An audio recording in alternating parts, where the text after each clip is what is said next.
শিক্ষার্থী বন্ধুরা তোমাদেরকে পাঠে স্বাগত জানাচ্ছি। আমি এনামুল হক, সহকারী শিক্ষক, সুনু উচ্চ বিদ্যালয়, ফেনী সদর, ফেনী। বিষয় নবম দশম শ্রেণীর হিসাব বিজ্ঞান, অধ্যায় 11। আজকের পাঠ, শিক্ষার্থী বন্ধুরা তোমরা তোমাদের পাঠ্য বই 195 পৃষ্ঠায় চলে যাও। সৃজনশীল 4 নং অঙ্কটি আজকে আমরা করব। আশা করি তোমরা বইয়ের ইতিমধ্যে 195 পৃষ্ঠায় চলে গেছো। এখন দেখো প্রশ্নটি। সোনালী গার্মেন্টস 2017 সালের 1 মে হতে 31 মে পর্যন্ত মোট 30 লক্ষ টাকার শার্ট বিক্রয় করে। শার্ট তৈরি ও বিক্রয় সংক্রান্ত খরচসমূহ নিম্নরূপ: কাপড় ক্রয় 4,20,000 টাকা, বোতাম ও অন্যান্য সামগ্রী ক্রয় 42,000 টাকা, অব্যবহৃত কাপড়ের মূল্য 65,000 টাকা, তৈরি শার্টের প্রারম্ভিক মজুত 1,45,000 টাকা, শ্রমিকদের মোট মজুরি 12,000 টাকা,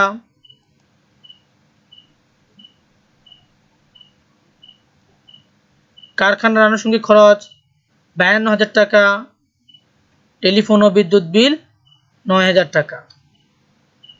এরপরে কি আছে দেখি, আরো কিছু প্রশ্ন আছে। পরিবহন খরচ 11,500 টাকা, প্রারম্ভিক চলতি কার্য 72,000 টাকা, তৈরি শার্টের সমাপনী মজুত 1,05,000 টাকা, শোরুমের ভাড়া 21,300 টাকা, অফিস ভাড়া 18,000 টাকা, বিক্রয় কর্মীর কমিশন 25,000 টাকা। এখন এ থেকে যা করতে হবে আমাদের, কতে উপর্যুক্ত তথ্য হতে ব্যবহৃত কাঁচামালের ব্যয় নির্ণয় করো। খ, সোনালী গার্মেন্টসের বিক্রিত শার্টের ব্যয় নিরূপণ করো। গ, বিক্রিত পণ্যের ব্যয় 18,50,000 টাকা ধরে মুনাফা বা ক্ষতি নির্ণয় করো। এ হচ্ছে প্রশ্ন। এখন আমরা ক নং প্রশ্ন নিয়ে আলোচনা করি, যেখানে বলা আছে কাঁচামালের ব্যয়। দেখো, আমরা তার আগে প্রশ্ন পুরো অঙ্কটি করার আগে উৎপাদন ব্যয়ের মোট ব্যয়গুলো একটু বিশ্লেষণ করি, তোমাদেরকে আগে জানাই দিই। দেখো, প্রত্যক্ষ কাঁচামাল যোগ প্রত্যক্ষ শ্রম যোগ প্রত্যক্ষ খরচ সমান মুখ্য ব্যয়। তোমরা দেখতে পাচ্ছ প্রত্যক্ষ কাঁচামাল যোগ প্রত্যক্ষ শ্রম যোগ প্রত্যক্ষ খরচ সমান মুখ্য ব্যয়। এরপর আমরা যা করব তা হচ্ছে কি, মুখ্য ব্যয় যোগ কারখানা পরিব্যয় সমান উৎপাদন ব্যয়। তাহলে আমাদের প্রথম কাজ হচ্ছে কি, কাঁচামালের সাথে যোগ করে প্রত্যক্ষ শ্রম এবং প্রত্যক্ষ খরচ যোগ করে আমরা পাবো কি, মুখ্য ব্যয়। মুখ্য ব্যয়ের সাথে আমরা কারখানা পরিব্যয় যোগ করব, কারখানা পরিব্যয় যোগ করে উৎপাদন ব্যয়। উৎপাদন ব্যয়ের পরবর্তী যে কাজ, প্রশাসনিক পরিব্যয় এবং বিক্রয় পরিব্যয় যোগ করে আমরা পাবো মোট ব্যয়। এখন দেখো আমাদের যেটা আছে সেটা হচ্ছে ব্যবহৃত কাঁচামালের ব্যয়। আমরা ইতিপূর্বে তোমাদের বইতে তোমরা দেখো শিক্ষার্থী বন্ধুরা, তোমাদের কাছে যে বইটা আছে তোমরা বইতে দেখো ভালোভাবে, তোমাদের বইয়ের 189 পৃষ্ঠা দেখো, উৎপাদনকারী প্রতিষ্ঠানের যে বিবরণী, উৎপাদিত পণ্যের যে ব্যয় বিবরণী দেওয়া আছে, সেক্ষেত্রে কাঁচামালের যে নিয়মটা দেওয়া আছে সেই নিয়ম অনুযায়ী আমরা আগে কাঁচামালের ব্যয়টা বের করছি। আজকে আমাদের প্রশ্ন ছিল কাপড় ক্রয় 4,20,000 টাকা। আমরা সে কাপড় ক্রয় লিখেছি 4,20,000 টাকা। এরপরে ছিল কাপড় ক্রয়ের পরিবহন খরচ। তোমরা জানো যে যদি কাঁচামাল কিনে সেই কাঁচামালের পরিবহন খরচটা ওই কাঁচামালের সাথে যোগ হয়, তাহলে আমরা সেই পরিবহন খরচটা যোগ করেছি। এই দুটো যোগ করে পেয়েছি 4,31,500 টাকা। এবং পরবর্তীতে দেখো লেখা আছে, তোমরা তোমাদের বইতে দেখো বোতাম নিচে লেখা আছে অব্যবহৃত কাপড়ের মূল্য 65,000 টাকা। তাহলে আমরা এই অব্যবহৃত কাপড়ের মূল্য এখান থেকে বাদ যাবে। তাহলে কাপড় ক্রয় যোগ পরিবহন খরচ বাদ অব্যবহৃত কাপড়ের মূল্য সমান হচ্ছে ব্যবহৃত কাঁচামালের ব্যয়। যে আমরা তাহলে যে র ম্যাটেরিয়ালের কস্টটা পেলাম, এটি হচ্ছে আমাদের কাঁচামালের ব্যয় বা ইউজ অফ র ম্যাটেরিয়াল। 3,63,500 টাকা। এবার আমাদের যেটা খ নং প্রশ্নে আছে, তোমরা দেখতে পাচ্ছ খতে কি আছে, সোনালী গার্মেন্টসের বিক্রিত শার্টের ব্যয় নির্ণয়। এখন দেখো আমরা শার্টের ব্যয় নির্ণয় করব। তো শার্টের ব্যয় যদি আমাদেরকে করতে হয়, আমরা বিক্রিত পণ্যের ব্যয় করতে হবে, তাহলে প্রথমে বের করতে হবে কি এর উৎপাদন ব্যয়। তো আমরা ইতিপূর্বে তোমাদেরকে উৎপাদন ব্যয়ের ধাপগুলো দেখাইছিলাম, এখন দেখো আমরা করব উৎপাদন ব্যয়। উপরে লিখেছি সোনালী গার্মেন্টসের উৎপাদন ব্যয় বিবরণী। বিবরণ টাকা টাকা। আমরা কত পেয়েছি, কাঁচামালের ব্যয় 3,66,500। আবার দেখো আমাদের কাঁচামালের ব্যয় 3,66,500। এর সাথে আমরা জানি প্রত্যক্ষ মজুরি যোগ হয়। আজকে দেওয়া আছে শ্রমিকদের মোট মজুরি 12 লক্ষ টাকা। এই শ্রমিকদের মোট মজুরি যোগ করে আমরা পেয়েছি, এই 12 লক্ষ টাকা যোগ করে পেয়েছি 15,66,500। এটি হচ্ছে মুখ্য ব্যয় বা প্রাইম কস্ট। মুখ্য ব্যয় গেল। মুখ্য ব্যয়ের পরে যেটা আসবে এরপর হচ্ছে, তোমরা ইতিপূর্বে দেখেছ কারখানা উপরিব্যয়। কারখানা উপরি বলতে আমরা কি বুঝি, কারখানা সংক্রান্ত খরচ। এর মধ্যে আছে বোতাম ও অন্যান্য সামগ্রী ক্রয় 42,000 টাকা। এরপরে আছে কারখানার আনুষঙ্গিক খরচ 52,000 টাকা। এই দুটো যোগ করলে পাচ্ছি আমরা কত, 94,000 টাকা। তাহলে মুখ্য ব্যয়ের সাথে আমরা যখন কারখানা উপরিব্যয় যোগ করব, যা পাবো তা হচ্ছে কি উৎপাদন ব্যয়। এখন আমাদেরকে প্রশ্ন বলেছে যে শার্টের ব্যয় নির্ণয় করতে হবে।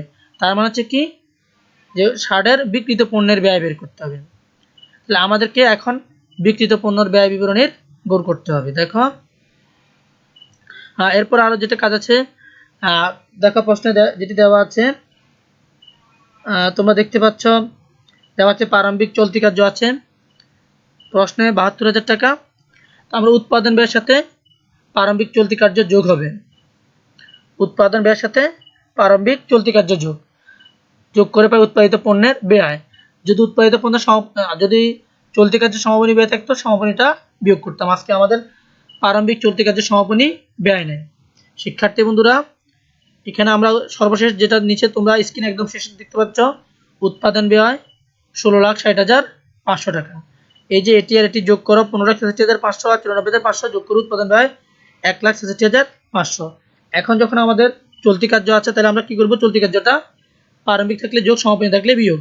তাহলে আমরা কি করলাম, প্রারম্ভিক চলতি কার্য যোগ করলাম 72,000 টাকা। এই 72,000 টাকা যোগ করে পেয়েছি আমরা 17,32,500 টাকা। এটি হচ্ছে উৎপাদিত পণ্যের ব্যয়। এখন আমাদের কি করতে হবে, বিক্রিত শার্টের ব্যয় তথা বিক্রিত পণ্যের ব্যয়। এখন দেখো আমরা আবার লিখেছি সোনালী গার্মেন্টসের বিক্রিত পণ্যের ব্যয় বিবরণী। এখন দেখো তৈরি শার্টের প্রারম্ভিক মজুত প্রশ্নে দেওয়া আছে 1,45,000 টাকা লিখলাম।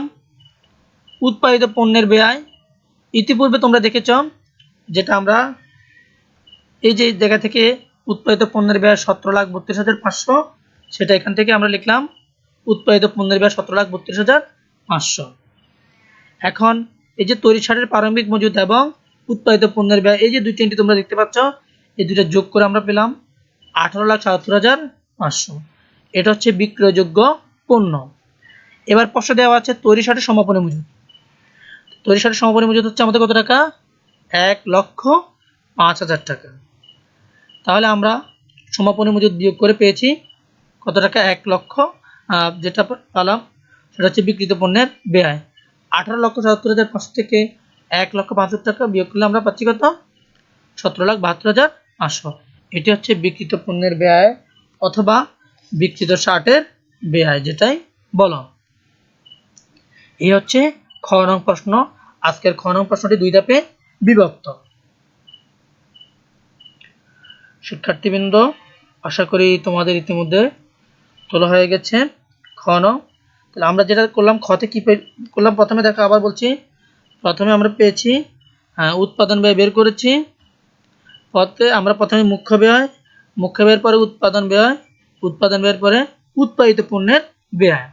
এটি হচ্ছে অঙ্কের একটি অংশ। এই সমাধানের উৎপাদন ব্যয়ের প্রথম ধাপ শেষ।